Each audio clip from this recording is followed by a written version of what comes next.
there are two kinds of stories. There are true stories, and then there are stories about things that actually happened. This is a true story. I'm not much of an outdoors person. I have hay fever. It's really bad in the spring, and it's sort of it's continuous all year long, really. I'm always congested, but in the spring it's really bad. So I don't enjoy being outdoors a whole lot. Now that said, I am an Eagle Scout. I've done tons of camping and canoeing and that sort of thing. I'm also a sailor. I love being out on a sailboat. But in general, I don't like being outside. Now, I have a friend, John Wheeler, who also lives in Charlottesville, where I live. But John grew up in rural Amherst County, about a couple counties southwest of us. And so he's man of the woods, John Wheeler. One day, John invited me to go with him to go fishing. Well, I'm not a fisherman, but I like John and we have a good time together, so I decided to go. And he brought fishing gear for me, and so we sat down on the bank and we started fishing together and talking and having a good time. Fish didn't bite. That was totally boring as far as I was concerned. Now, out on the river, in the middle of the river, there was this long, flat rock.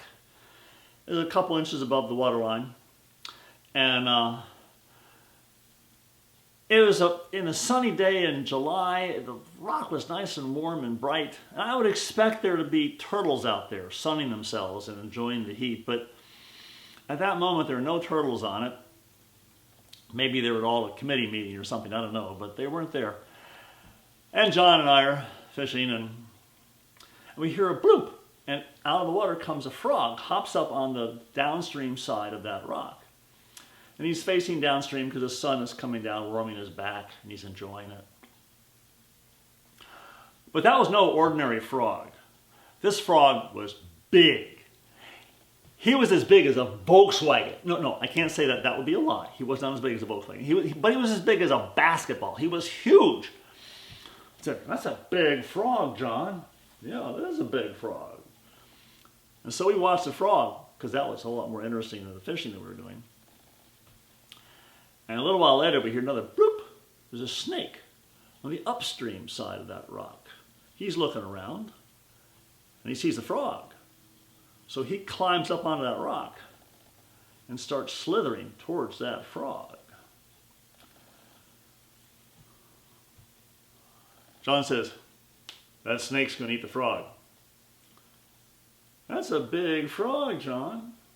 I think the frog's going to eat the snake." John rolls his eyes. City slicker doesn't know anything. "No, frogs don't eat snakes. Snakes eat frogs. The snake is going to eat that frog." "That's a big frog, John. I think the frog's going to eat the snake." Well, we argued for a few minutes, and then finally I said, $10 the frog eats the snake. You're on. $10 the snake eats the frog. We shook hands on it. Now that we got some skin in the game, both our eyes are glued on that snake and frog. Well, the frog's looking downstream. The snake is sneaking up behind him. Frog probably can't hear him because of the rush of the water and all that. The snake curls up and then chomps on that frog. And suddenly the frog is hopping around trying to get that snake off of his back because the snake's holding on to his tail. And they're fighting and all that stuff. And John and I are watching.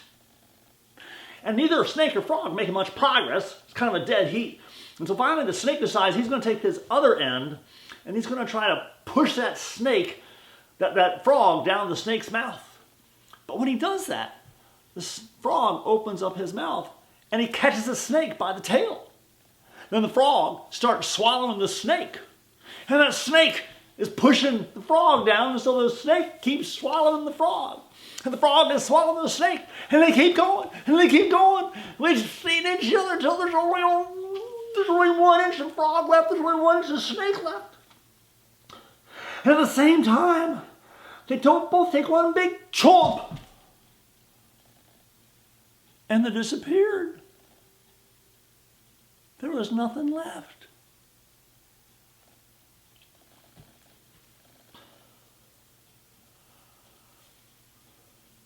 Well, I guess the frog ate the snake. You owe me $10.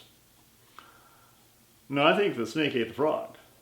No, I think the frog ate the snake. Well, John's a lawyer, so we argued about this for about 10 minutes. And then we finally decided we were both right. And so I paid John $10 and he paid me $10. We shook hands and we went home. John told his wife Beverly he just won a $10 bet against that city slicker Rob Craighurst. And Beverly was real proud of John. And I told my wife Sue I won a $10 bet against that man of the woods John Wheeler. And Sue was real proud of me. Until she and Beverly talked. And you know what? Now, Sue won't believe a word I say. And that's the truth.